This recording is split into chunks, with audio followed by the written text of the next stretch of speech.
Hello friends, welcome back to my YouTube channel. Hope you liked my previous story. So now we are in week 2 with our second story. मैं आपका दोस्त हाजिर हूँ नई week में एक नई रोमांचक और दिलचस्प कहानी के साथ।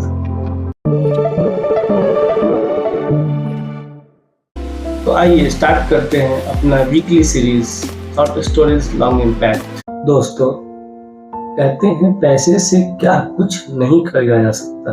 जमीन, मकान, गाड़ी, सोना, चांदी, यहाँ तक कि कुछ लोगों की वफादारी भी खरीदी जा सकती है। क्या आपने कभी सोचा है कि पैसे से क्या शांति भी खरीदी जा सकती है? तो आज मैं आपको एक ऐसी कहानी सुनाने जा रहा हूँ जो आपको सोचने पर मजबूर कर देगी। ये कहानी है एक सेठ की जिसने पूरे गांव की शांति खरीद रखी थी। फिर उसके बाद जो सेठ के साथ हुआ उसने उसकी पूरी जिंदगी बदल दी। तो आइए स्टार्ट करते हैं कहानी जिसका टाइटल है सांसों का सौदा, डील ऑफ ब्रेथ्स। आप इसे शांति का सौदा भी कह सकते हैं। बहुत साल पहले एक गांव था। वहाँ के लोग काफी खुश रहते थे, आपस में प्रेम था, लोग एक दूसरे के साथ घुल मिलकर रहते थे। और उसी गांव में एक बहुत ही धनवान सेठ रहता था जिसका नाम था सेठ दयालचंद। सेठ के पास किसी चीज की कमी नहीं थी। घर, गाड़ी, जमीन, जायदाद, सोना, चांदी सब कुछ था उसके पास।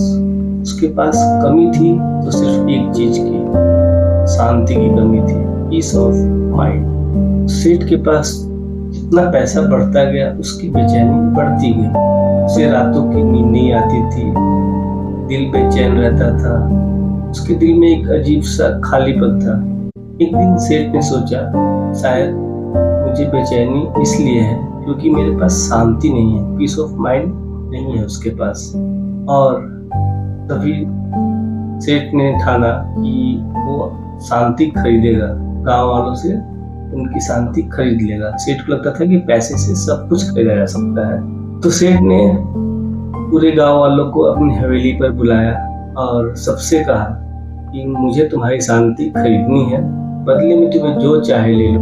पहले तो लोग हंसे और सोचे कि सेठ का शायद मानसिक संतुलन खराब हो गया है, कभी किसी की शांति खरीदी जा सकती है क्या? और गांव वाले वहां से अपने घर को वापस चले गए।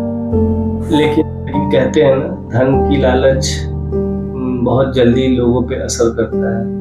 तो लोगों के मन में धीरे धीरे सेठ की बात घर कर गई और एक एक करके सभी गांव वालों ने अपनी शांति सेठ को बेच दी। किसी ने धन लिया, किसी ने जमीन लिया, बट सबने अपनी शांति सेठ को बेच दी।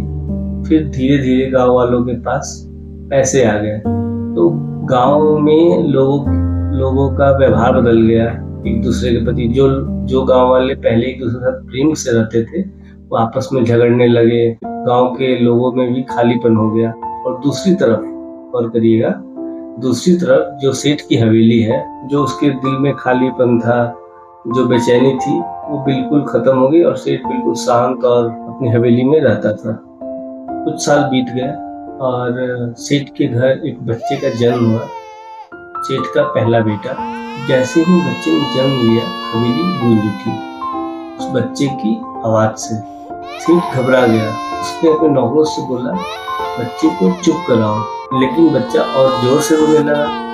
सेठ को समझ नहीं आ रहा था कि हो क्या रहा है।